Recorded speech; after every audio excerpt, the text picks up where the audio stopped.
ಸ್ನೇಹಿತರೆ ನಮಸ್ಕಾರ. ನಮ್ಮ ಜೊತೆ ವಸಂತ 57 ವರ್ಷ. ಇವತ್ತರಿ ಬಂದು ಫೋನಲ್ಲಿ ಮಾತಾಡಿ ನಾನು ಸಿಕ್ಕಿಲ್ಲ ಅಂತ. ಓಕೆ, ಹೆಂಗಿದೆ ನಾವು? ಪರವಾಗಿಲ್ಲ, 95%. ಮೇನ್ಲಿ ಗರ್ಭಕೋಶ ಇಸ್ಟ್ರೆಕ್ಟಮಿ ಎಷ್ಟು ವರ್ಷ ಆಯ್ತು? 15 ಇಯರ್ಸ್ ಆಗಿತ್ತು ಇಸ್ಟ್ರೆಕ್ಟಮಿ ಆಗಿ. ಸಿವಿಯರ್ ಆಸ್ಟಿಯೋಪೊರೋಸಿಸ್ ಇತ್ತು. ಆಸ್ಟಿಯೋಪೊರೋಸಿಸ್ ಇರೋದ್ರಿಂದ ಇವರಿಗೆ ಬೇಕಾಗಿರ್ತಕ್ಕಂಥ ಎಲ್ಲ ಬೋನ್ ರಿಲೇಟೆಡ್ ಸಮಸ್ಯೆಗಳು ಒಂದೊಂದೇ ಕಾಣಿಸ್ಕೊಂತಿತ್ತು. ಪ್ರಿಸ್ಕ್ರಿಪ್ಷನ್ ಏನೇನಿತ್ತು ಅಂದರೆ ಮಂಡಿ ನೋವು ಇತ್ತು, ಮುಖ್ಯವಾಗಿ ಅದೊಂದೇ ಮಂಡಿ ನೋವು ಒಂದೇ, ಜೊತೆಗೆ ಅಸಿಡಿಟಿ ಇತ್ತು.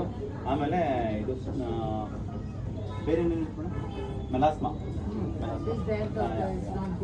No it will go, don't worry, it will go definitely. ಮುಂಚೆಗಿಂತ ಲೈಟ್ ಆಗಿರುತ್ತೆ, ನೀವು ಚೆಕ್ ಮಾಡ್ಕೊಡಿ. ಮುಂಚೆಗಿಂತ ಲೈಟ್ ಆಗಿರುತ್ತೆ. ಅನದರ್ 6 months 8 months ಅಲ್ಲಿ ಕಂಪ್ಲೀಟ್ ಆಗಿ ಹೋಗುತ್ತೆ. ಅದೇನು ವರಿ ಮಾಡೋದು ಬೇಡ. ಸೊ 95% ಪೇನ್ ಕಡಿಮೆ ಆಗಿದೆ. ಕೀಲೇಷನ್ ಎಷ್ಟಾಯಿತು? 9. ಇನ್ನೊಂದು ಕೊಟ್ಟರೆ ಮುಗಿಯುತ್ತೆ ಸಾಕು. ಮೆಡಿಸಿನ್ಸ್ ಕೊಟ್ಟಿದ್ದೀನಿ, ಸಪ್ಲಿಮೆಂಟ್ಸು ಒಂದು 3 months ತೊಗೊಂಡ್ಬಿಟ್ಟು ಆಮೇಲೆ ಅದನ್ನು ನಿಲ್ಲಿಸ್ತೀನಿ. ಓಕೆನಾ? ಎವ್ರಿ ಇಯರ್ ಒಂದು ಮಾತ್ರೆ, ಅದು ಅಮೆಝಾನ್ ತೊಗೊಂಡಿದ್ರಲ್ಲ, ಎವ್ರಿ ಇಯರ್ 3 months ಪರ್ಚೇಸ್ ಮಾಡ್ಬಿಟ್ಟು ತಗೊಂಡು ಮೇಂಟೈನ್ ಮಾಡಿ. ಸೊ ಹಂಗೆ ನೋ 3 months ಎವ್ರಿ. ಒಂದು ವರ್ಷಕ್ಕೆ 3 months. ಇವಾಗ ಮುಗಿಸ್ಬಿಟ್ಟಿದ್ದೀನಿ 3 months ಕೋರ್ಸು. ನೆಕ್ಸ್ಟ್ 2026 ಇಂದ ಎವ್ರಿ ಇಯರ್ 3 months. ಹಾಂ, ಮತ್ತೆ ಐಯೋಡಿನ್ ಡ್ರಾಪ್ಸ್ ತಗೊಳ್ಳಿ. So hormone imbalance correction maintain ಮಾಡಿ. ಸೊ ಮತ್ತೆ ಮುಖ್ಯವಾಗಿ ನೀವು ಡಯಟ್ ಅಲ್ಲಿ ಏನ್ ಮಾಡಿದಿರಲ್ಲ, ಲಾಸ್ಟ್ ಏನೇನ್ ಮಾಡಿದ್ರೆ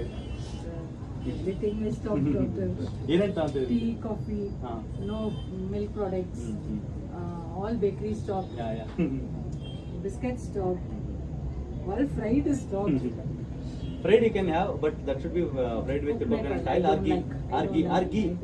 ಒಂದು 2 ಲೀಟರ್ ಕೋಕೋನಟ್ ಆಯಿಲ್, ಇದು ಘೀ ತುಪ್ಪ ಹಾಕ್ಬಿಟ್ಟು ಅದರಲ್ಲಿ ಕರ್ಕೊಂಡು.